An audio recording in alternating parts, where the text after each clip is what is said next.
Yo, what is going on today, everybody, and welcome back to another Fortnite Chapter 4 video. Today, I'm going to be giving you guys some tips and tricks for both you and your duo to work on so that you can do your very best in FNCS Week 1. Some of the stuff that I'm going to be talking about includes drop spots, looting routes, things that you can be doing to set yourself up for late game. Really quickly, before we jump into it, I needed to give you guys a massive thank you from the bottom of my heart. The support has been amazing recently. Last video, I asked you guys for 500 likes as the like goal, and yet again, you guys absolutely smashed that. Over 550 likes and 5,000 views on that video. So for the like goal of this video, let's see if we can smash another 500 likes. That would be amazing. Also, I just launched my brand new Discord community server. Over 100 of you guys have already joined that server in less than 24 hours. By joining my Discord, you will get to play a part in picking what videos I post. You can engage with the community that we're growing, and much more. And last but not least, if you want to take it another step, then definitely be sure to type in code JCMYT in your Fortnite item shop. So what are the things that you need to know before competing? To compete in FNCS at all you need to do is hit Champions Division and Arena. FNCS has 3 of the main weeks. It has week 1, 2, and 3. And if you want to know the format of these weeks, then definitely refer to the video on screen now. Up in the eye at the top of the screen, I explain everything that you need to know about how FNCS works. So I'm going to assume that you know that there are opens, semis, and finals. All of the tips I'm going to give you today are going to be geared towards helping you to make semis, because you need to be in the top 200 duos in order to qualify for semis. That's on both NA Central and EU. By the way, this footage is from the Duo Cash Cup Opens from week 1. The most important tips that I'm going to give you straight out of the gate is you need to master your drop spot. I say this in almost every tips video. This guy had a very bad drop, and it ended up leading me to a very easy 2 kills right off spawn, which is extremely good for Storm Surge. A few of the people in the Discord was asking me about looting routes. I want to start by saying your drop spot is completely up to you. It doesn't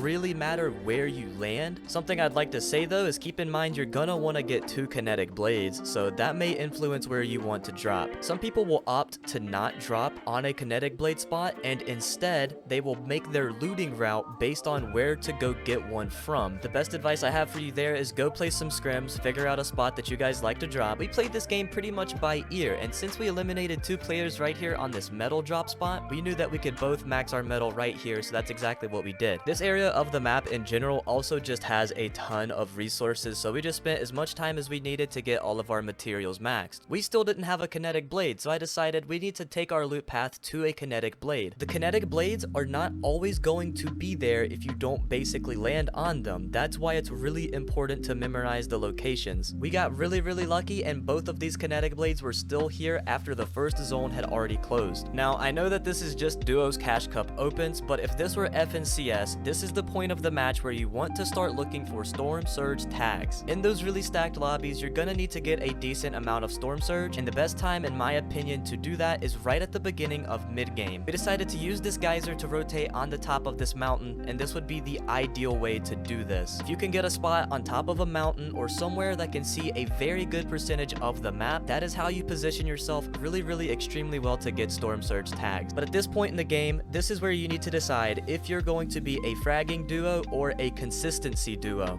Now right here, this was the Duo's Cash Cup Opens. Kills were worth 2 points. If you and your duo are extremely confident, you can take fights on edge of zone. That's going to be really good position to fight to minimize the amount of third parties that there will be. However, my duo and I, we know that 65 points can be gained if we win the match just from placement alone, so we're just trying to sit in a bush and wait our placement out. There's absolutely no shame in doing this. When it came time to rotate, I knew that I had hollow keys, so I rotated into this racetrack kind of center of the map because I knew that there were hollow chests right there, and I ended up getting another stack of 6 chug splashes. Now this is the most crucial tip I'm going to give you in this video, and hopefully Epic Games changes this before FNCS, but we are in a terrible heal off meta. Pretty much every game, especially in FNCS, is going to come down to who has the most heals on the very last zone of the game. You need to save the game time perk as long as possible, and you need need to hold as many chugs as you can. Now we are dead slap in the middle of mid game at this point, and in an FNCS lobby you can probably expect there to be at least 45 players still alive. But since this game was dead, we heard this guy rebooting, we decided we was going to take advantage of this and try to beam the guy out of the sky as he was rebooted. Anytime you hear somebody rebooting, this is a great way to get points. Instead of killing the person that's rebooting, kill the person that they reboot, because you could potentially get 2 more kill points out of that. My teammate Cody ends up frying this guy out of the sky. 33 white. 32. Dead. I got it. Nice, bro. We're keying it. 40 on that guy in the front. 31 white. Go, go, go, go, go, go, go. So as the IGL, I decide to take us into this fight.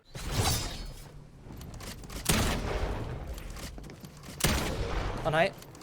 Dead. 6-7. Nice.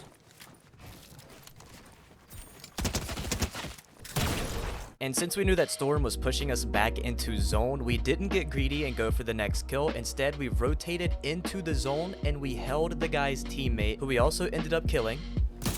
Cracked him. 31 white. Dead. Nice job, nice job. Alright, let's keep moving. Yeah. Try to land on me if you can. Now in this zone, part of it is in Storm, and I know that that is going to be the dead side of the zone, aka the side of the least amount of players. So I ended up marking that spot, and I decided to lead this rotate right here. But during the rotate, as we were flying through the air with our kinetic blades, I noticed that there was this bush right here sitting right next to zone, and that would be a pretty good spot to stay for the moment, just in case there was another person trying to rotate to the dead side of zone like we were. We wouldn't have to land on them, have to fight them, all that good jazz. It's really important as the IGL to make these last second split decisions that you know are going to positively impact your late game. This was another example of one of those split second decisions that you have to make as the IGL. Right here, I tarp into zone because we're just barely not in, and we ended up getting focused by the pulse rifle team. It was very lucky that we did not pull the zone because we had to get out of there. These split second decisions do get easier the more experience that you gain as an IGL, and for me, that's why scrim practice is essential. So congratulations, yourself and your duo have made it to late game. Now I'm gonna be as blunt about this as possible. My duo and I, we played this late game very, very sloppy, so I'm about to go super critical mode on our own gameplay, in hopes that you guys can learn from it and not do what we did. Not everything we did was wrong, but there was a lot of wrong. It's gonna take a good amount of time to get used to this kinetic blade meta, and you have to be in perfect harmony with your duo to make these rotates perfectly. So for late game tip number 1, as you can see, don't bonk your head on your own builds like an absolute moron, and maybe you'll actually be able to lead a good rotate, JCM. We landed on low ground right here, which is the absolute biggest red flag this season. You want to be on a mid ground layer or a high ground layer in this meta. The reason for that is because when you go to use your kinetic blade to rotate, if you're on low ground, you're just gonna keep bonking your head like a moron. So as you can see, we're on low ground, I'm panicking, absolute recipe for disaster. And to make matters worse, we wasted a bunch of our heals right here, which we need. So the theme that you're probably noticing right here is that first rotate was super important, because after that point when I started panicking, I ended up wasting a bunch of our heals, and yeah, I was in a panic state for the rest of the game when I could have been calm and collected, making the better choices. And speaking of making better choices, why am I sitting right here still spraying this guy when zone is moving? We should be getting ahead right here. Instead, I am a detriment to my duo. Look at me, I'm literally spamming my sword like an idiot. And again, even though we survived this and make it ahead of zone, we end up having to waste a lot of our heals all because of my bad initial positioning. Like right here, we should not be sitting in Storm having to waste our heals that we are supposed to be using for heal off. Another very big missed opportunity. Again, we're making these rotates, we're staying alive, but my positioning at the beginning of all of these rotates was so bad that it almost opened us up 0 opportunities to get a refresh until it was too late. Yet another poor decision from me right here is I decided to sit in Storm again and waste our heals again. And this was due to still being frantic from the previous rotates. This is like the 3rd or 4th reason why that first rotate is so important. Left side, left side. Full front.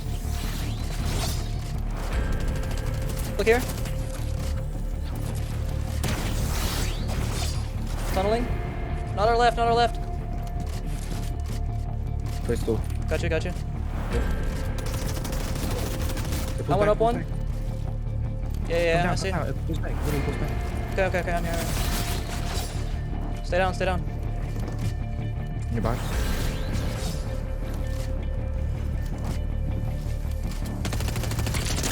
One HP. Oh, look. Dead. Nice. Running in that. Look at that.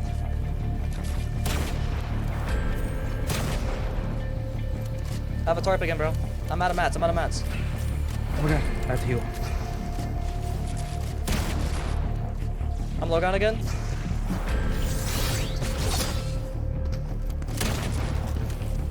I'm low ground still. I don't know what's going on, bro. Oh, I'm stuck in the water, bro. Edit that. Dead? Dead. Nice. Getting in. He goes up.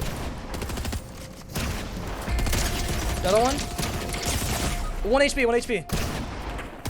No. Oh, no. So the rest of that match, by any sense of the imagination, was definitely not perfect. Generally, I think I did a poor job of sticking with my teammate there. And even though some of the kills I got were definitely valuable, had I just stuck with my teammate and preserved some of our heals, we would have had a way better shot at winning this game considering how weak that last team was. So my goal for you guys by the time you have watched this entire video was that you could potentially take some tips and tricks, practice some of those things with your duo. That way you could get maybe a better FNCS placement had you not watched this video. If you made it all the way through this video to this point, then drop the GOAT emoji in the comment section below. I'm trying to see who the real ones are. And best wishes for anyone competing in any of the tournaments for the rest of this season. If you want to watch another video of mine, it's on screen now. That would mean the absolute world to me. And as always, I hope you have a fantastic rest of your day or night. I'll catch you all in the very next video. It's been your boy, JCM. Peace.